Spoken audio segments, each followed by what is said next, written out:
Okay, sorry about that little drop off here, just technical difficulties I fear.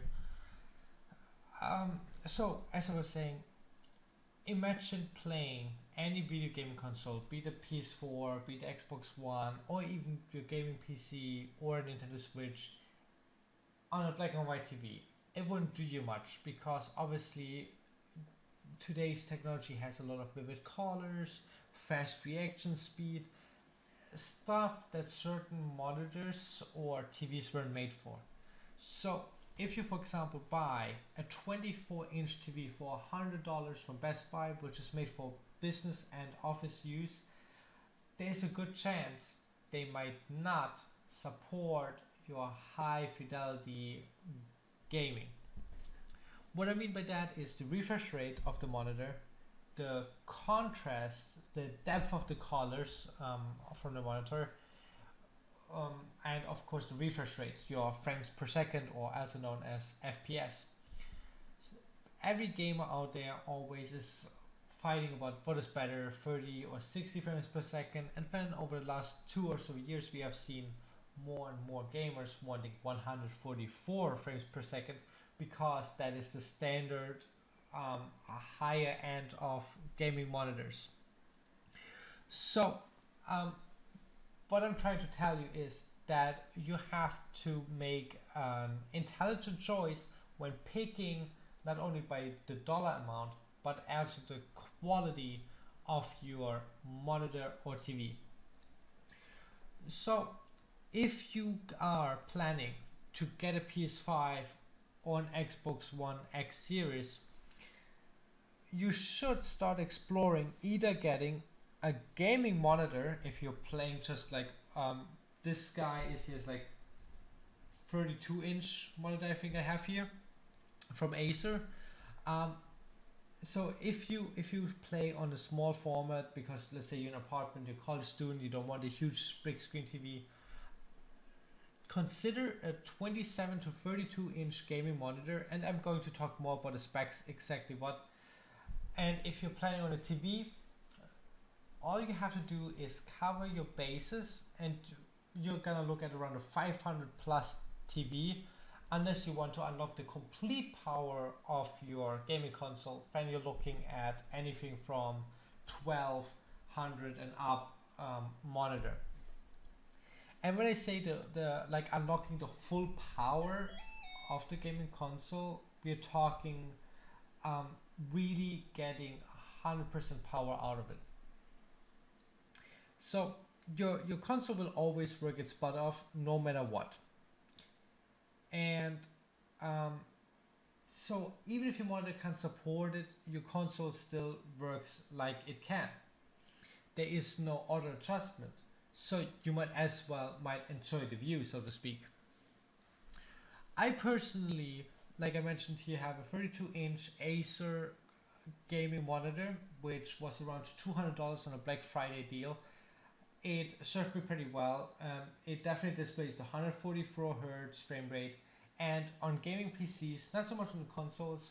You want to look at if you have an AMD graphic card, FreeSync.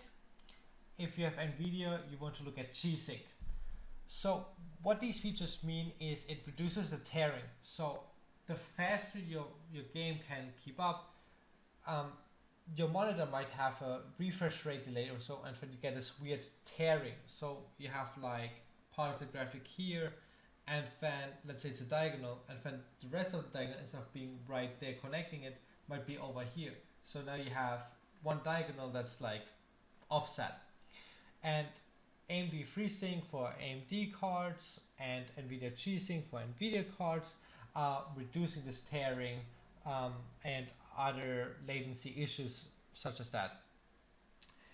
On TVs, you're not going to look for that because TVs are not made for that. On a TV, similar to a gaming monitor, you just have to look at certain qualities you might want. The main thing that it comes down to is the refresh rate and the hertz. Sometimes people use these terms interchangeable, which is wrong. The refresh rate is basically saying how fast the monitor can update the pixels. For just to give you perspective, Office PCs like for regular Microsoft Word, data entry, Excel, or other online help desk services are at about 5 milliseconds, so 5 ms, or up to like 10 ms. So that doesn't sound like a whole lot, like, ooh, 10 millisecond delay. But it comes down to gaming, especially in shooter games where your reflexes have to be A1 steak sauce. You need every little bit of an advantage you can possibly get. And on top of that, if your opponent has a 1 millisecond monitor, which doesn't sound ridiculous at all, it might if you're not very familiar with these specs, but it's very common. That means if you play on a 10 millisecond monitor and your opponent plays on a 1 millisecond monitor, he literally has a 10 times higher advantage than you. And now the world out there is competitive and we all want to win, right? So that's something to keep in mind depending how serious you take your gaming. Now obviously in turn-based games and stuff that doesn't matter too much, but what still matters is the hertz. The hertz is basically how, easier put, the hertz goes hand in hand with the frames per second. The maximum value of your hertz on your internet today really doesn't want me to stream flawlessly here apparently. But I could blame it on other aspects like thunderstorms going on in the area, but I'm not. I take responsibility. Sorry for the hiccups. But as I was saying about the hertz, they're basically hand in hand with the frames per second, because the maximum of the hertz is the maximum of frames per second you can always get. That doesn't mean that a 60 hertz monitor will give you 60 frames per second, because you might have hardware limitations. Like the first version of the PS4 or the regular one, not the PS4 Pro, it just is limited, similar to a governor in a car, to 30 frames per second. So even if your monitor is 60, the PS4 is not powerful enough to make 60 frames per second happening. So if your gaming PC is like, let's say, an older PC or mid-range PC, and you're pushing for high quality, not maximum frames per second, then you might never reach 144 frames per second, then you don't need 144 hertz. Forget about that. You still want to look for AMD FreeSync and NVIDIA G-Sync on gaming monitors. TVs, again, that doesn't exist. So that being said, how to put it, 60 hertz is the absolute standard. If you get anything less than that, you're being ripped off, to be honest. Then your higher end is usually 144 hertz or 120 on TVs. So if you get a TV at 120 hertz, which often are being advertised as 60 and then being upscaled to 120 or otherwise artificially enhanced to that, that's fine. You don't want to aim for 144 on a TV. That's not gonna happen, except maybe like $2,000 TVs, but I haven't looked that far ever because I can't afford them, and it's kind of ridiculous and not for the average person at that point. So if you are wanting the best quality ever for PC, gaming monitor, 144 hertz, AMD FreeSync or NVIDIA G-Sync, depending on your graphic card in your PC, 1 millisecond or 1 ms refresh rate, and then the highest contrast possible. The higher the contrast, the more depth of colors it can give you. That's all it means. So if you have a 1 to a million contrast, it means it can give you that much of a contrast to the darkness. Because the darker the darks are, as you might have heard before, especially in the OLED or QLED lingo, that just means that the background can be darker, because on these TVs each little pixel is one LED pretty much, more or less. There's much more science to it, I'm not going to go into it, but as a basic thing in your head, you can remember that. So 1 pixel is 1 little LED. So the higher the contrast is, the LED can display a blacker black. And the blacker black the background is, the more the colors pop. So the higher the contrast, the more vivid the colors. And those depths of colors is gonna make you enjoy the experience much more, because now everything looks the way it's supposed to. A lot of people I talked to before have like haze issues, or like everything seems like this weird gray or like really white, kind of faded, almost like a washout effect as they game. And a lot of times it's because they just ramp the brightness up all the way. It's not good. In a lot of games, because of that, at the start it asks you to adjust the brightness and the gamma. The reason is because you're supposed to adjust it so it's darker, so in the game scenes you really see the colors pop. If you just ramp the brightness up, everything seems grayish.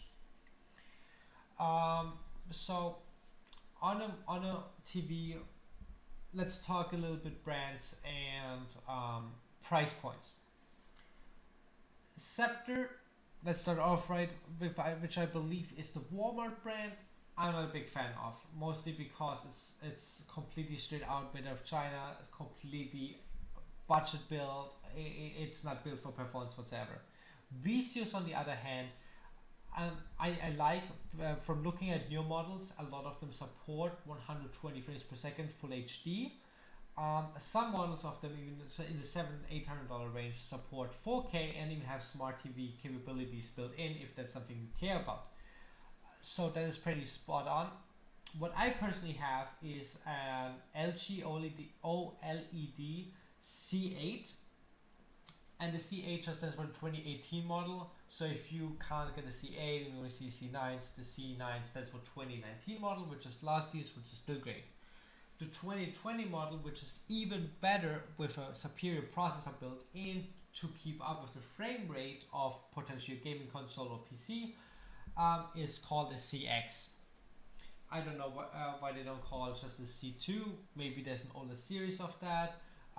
Either way, the OLED CX is pretty much spot on. Now, if you are going to spend like an LG TV, $1,200 to $1,500, do not get the B series. The B series is pretty much almost the same as the C series, around $200 cheaper, but missing that essential component to make the high frame rate happen, which is the 120 hertz. So these fancy high-end TVs have actually an onboard processor that helps processing the imagery coming through to get the blacks blacker, to get a frame rate there. I think. So let's go back to the LG OLED TVs, and why you don't want something like the B series. They lack the processor, which is essential to get the high-end performance in. The C series has these high-end, I believe LG calls them alpha chips, that will allow them to make the performance happen. Now, LG has a budget line called the Nano Cell. You don't want that. They offer still really high quality imagery and everything else. I think they even support 120 frames per second, but you're already in the $800 market. For 400 more, so about 50% more, which sounds like a hell of a lot, and it's a lot of money to a lot of people. But that 400 extra dollars will get you a long way. And I never had a fancy TV. I always had like $400 TVs. Before I had the LG, I bit the bullet, got it on a payment plan, and I don't regret it at all. It's the best quality TV I've ever seen, and I'm pretty sure that my eyes can't even see the perfect image it displays. And I don't get any affiliate sales with LG or anything else, but all I can tell you is that it's a great TV. I use it for my PS4, and I can't wait to test my PS5 on it, to be honest. tested some of my gaming laptop and desktop computers on it, um, and it does the perfect image too. But of course, it's not built for that, and I ended up going to the monitor mostly because of the FreeSync features. Because even the PS, the PlayStation consoles, and the Xbox console, and the Switch, they don't have these FreeSync or the NVIDIA G-Sync features. So you don't get a full benefits on a TV with your PC. It still will look great, it still works great, but clearly they are not made for that. They're more made for 4K Blu-ray content, 4K Netflix streaming, 4K Amazon Prime streaming, and obviously gaming consoles. That's really what they're made for. So keeping that in mind, I mentioned earlier the VCOs around $700. Just make sure they say they support 60 or 120 hertz. That way you can get the maximum frames per second out of your consoles. I don't like the Samsungs because the QLED technology they have patented is actually pretty bad. If you look at the reviews online, everybody's saying the best Samsung QLEDs are at best like mediocre OLED TVs. So you're paying twice the price for half the quality. And I don't want to do that to anybody. So if you like Samsung as a brand, that's great for you. But on the TVs, you're gonna waste a lot of your hard-earned money. Just being honest here. And Sony Bravia TVs are also great, but sadly also overpriced. There are some, if not the best OLED TVs on the market, but you're gonna pay a hefty sum for that, even more for the LG OLED ones. Other brands you can look at, especially if you wanna save money, is anything but TCL. TCL is very, very, very China out of the box, with some people having reported weird spyware like software on some of the smart TVs. So that turned me away a lot from them. So the only budget TV line I really trust personally is VCO, even though I believe they also made China like a lot of stuff is these days, but they are a little bit more rigid, solid, how you want to call it, not durable but upfront and actually stick to the specs. And that's it pretty much with the TV side of things. If you're looking at gaming monitors, you want to stick to the gaming brands. So don't get like an LG gaming monitor, it's not really their thing. HP kind of, like the HP Omen series, they make Omen monitors, you can look at them. They're pretty still priced, I think it's like $250, and I mean, it's pretty much the same stuff as the laptops are made out of. Excuse me. So Hewlett Packard definitely knows a thing or two about making monitors. But if I had to put my money where my mouth is, I would stick with Asus all day. I have an Acer curved monitor because I really got a good deal on it. $200 Black Friday. It's curved. I think it's 32 inch, and it's a pretty good monitor. I mean, I had it for years and never acted up on me. The FreeSync works great. 144 hertz definitely works. No complaints here. Asus is what I used to have before, and that's what I recommend a lot of my customers to get along with the PCs, and that we also offer on omakasepcs.com. So Asus, and some HP Omen monitors is where I would put my money to. I'm pretty sure there are other great gaming monitors too. I don't have much experience with them, so I don't wanna put it out there and suggest you something that I don't have personal experience with, something I just can't put my opinion behind, because that would be me just doing guessing or reading online reviews to you. So real quick recap, the more hertz the better. The lower the ms milliseconds in the refresh rate, the better. The higher was at the end of my discussion here on my webinar, and